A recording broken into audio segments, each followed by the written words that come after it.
You know what's hilarious? People talk to me about dreams and aspirations as if those things were mandatory organs, like a liver or a kidney. I never had any, never wanted any, never felt some mystical pull toward purpose or meaning or whatever hallmark word they're reciting because their programming tells them to. I didn't care then, and I don't care now.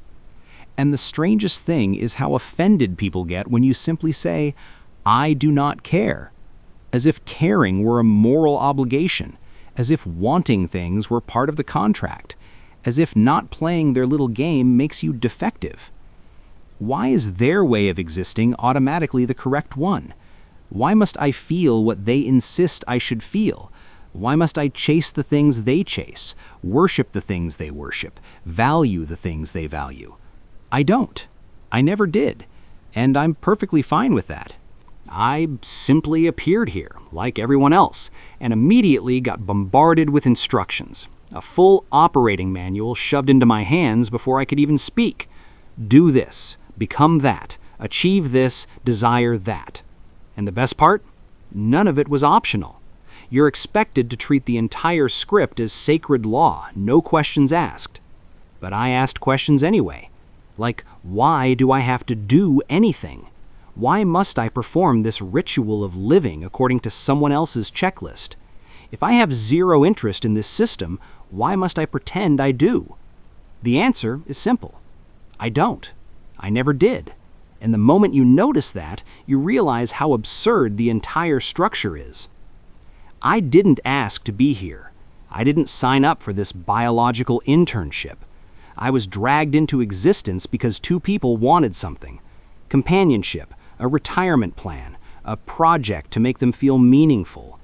They wanted a character in their story, so they conscripted me into existence and labeled it a gift. How convenient. Dress the imposition up with a pretty word and suddenly it becomes noble. But what exactly is this supposed gift? Endless work? Bills? Deadlines? Aging? Disease? Pain wrapped in responsibility, wrapped in obligation, wrapped in the expectation of gratitude. And when I don't clap like a trained seal for the privilege of suffering, I'm told I'm ungrateful. Then come the self-appointed gurus, the disciples of conformity, clutching their holy checklists as if they were tablets handed down from some primitive mountain god. They present their steps to a worthwhile life with the smug authority of prophets, yet they are merely imitators, script followers dressed as philosophers. They repeat the same sequence every generation. Get a degree, get a job, get a partner, get a house, get children, get old. A conveyor belt of obedience dressed up as wisdom.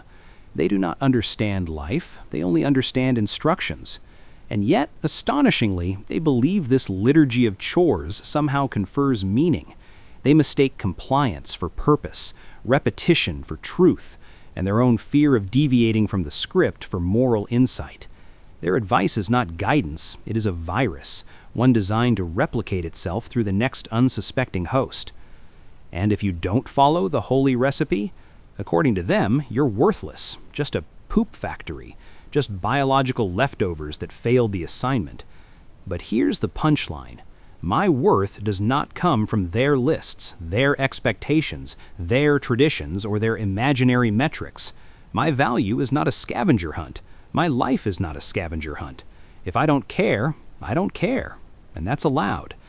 The tragedy is that most people genuinely can't comprehend that. They're so fused to the script that anyone who steps off it looks broken to them. But not wanting the story doesn't make you defective, it makes you honest.